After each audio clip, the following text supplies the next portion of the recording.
Okay, with that, I'll tell you a little bit about how we all began. Perfect.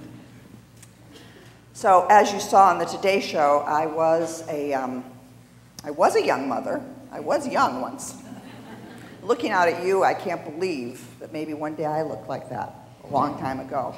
But I came to California in 1973. It was the lowest birth year around. Roe v. Wade had just been passed. They had dubbed it the me generation.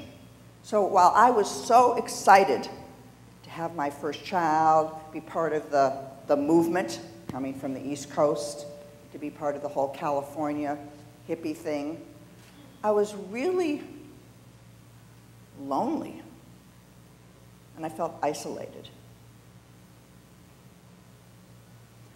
I wanted to be around other people who'd made the same choice I had made. I had come out of the consciousness-raising group of the 60s, but I didn't want one of those things where people sat around and complained. I wanted it to be really upbeat and uplifting and to share the greatest parts of being a parent, even though, of course, there were the tough moments. So I was lucky enough to get a job share at the Jewish community in San Rafael with my baby, who was like 6 months old, and another woman who had a couple of kids, and she didn't want the full-time job, and we shared this job, $10,000 a year, my $5,000 a year job. And I took the secular program, and she took the Jewish programming. I convinced the board of directors to start what became the pilot program for Gymboree, called Kinder Gym.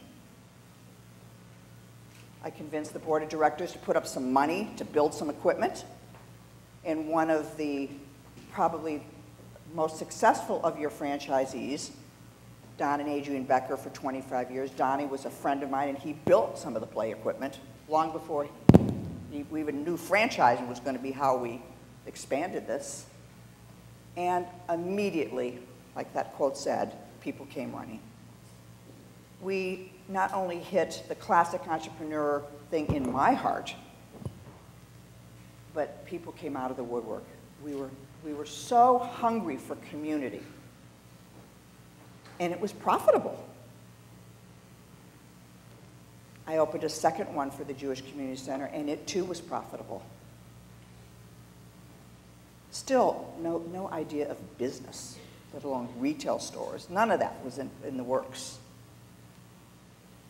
The then board of directors, a guy all of 31, made me feel like he was the senior, came to me and said, "How would you like to do this as a business? I'll put up the money and you run it."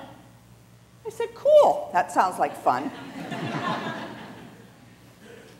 So we skipped down to San Mateo, where I opened where we kind of say the first commercial Gymboree, although at the time it was called Kinder Gym. And I opened up one every 6 months, although after 2 I thought, why am I doing all the work and he's doing nothing? So I bought him out. His $3,000 investment, I doubled it. I borrowed, begged, and stole from my family, and he got $6,000, and I was off and running. I had another child along the way, somewhere in between location 3 and 4. It's hard to remember now. And then there were maybe 7 or 8 locations, and I left my job at the Jewish Community Center when I thought I had a real business. Then people kept coming to me saying they wanted to have their own play center.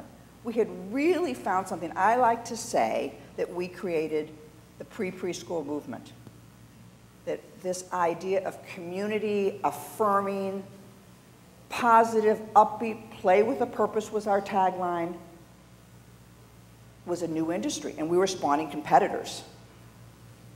And we were doing purposeful, integrative play, and people were coming to us to ask us about what we were doing, and I thought, well, we're really just having a good time in there. We didn't have any things until Karen Anderson came by and had all the child education background and actually started putting together what was really happening underneath the surface, because I wasn't a child expert.